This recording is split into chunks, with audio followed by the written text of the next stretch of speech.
Alrighty then. Let's go to our Moodle webpage, and we're going to go down to topic 6.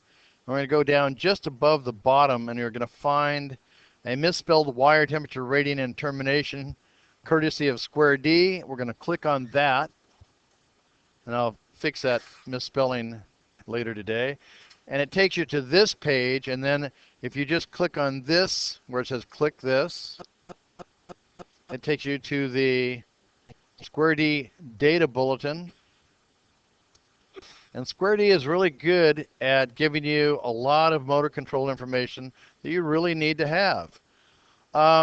Once again, I want to make it clear that there's a line in the sand for equipment that is 100 amp below and 100 amp and above.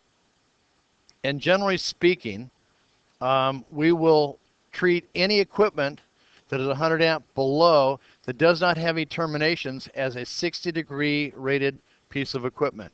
And so therefore, when we go to the wire charts to select the ampacity, even when we're talking about a 90-degree wire, we're going to look to the left instead of looking on the right. Instead of looking at the 90-degree ampacity, we're going to look at the 60-degree ampacity, and that's going to be lower.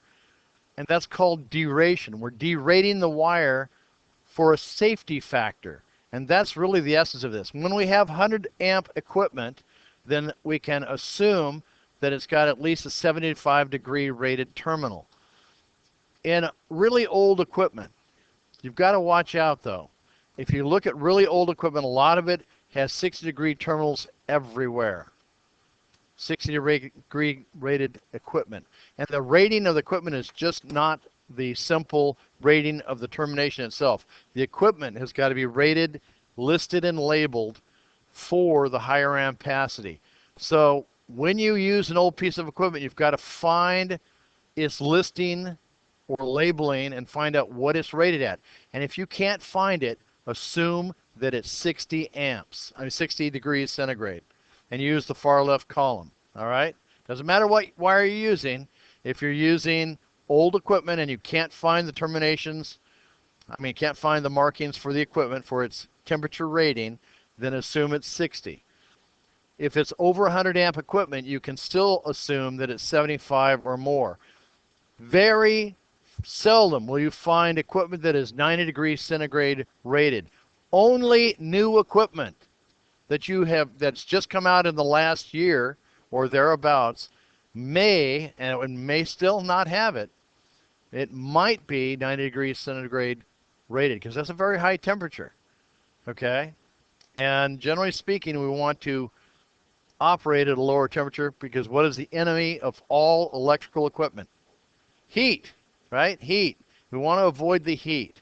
So it's better to have wires that are larger than necessary. It lowers the heat. Okay? Okay.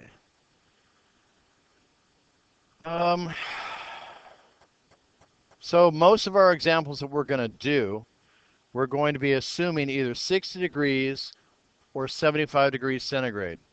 All right? And let's look at our 31016, and you'll find that you have 3 columns for copper. Pardon me. And they'll be 60, 75, and 90. And almost always you'll be using 90-degree rated wire. But often you'll have to use it at a lower ampacity.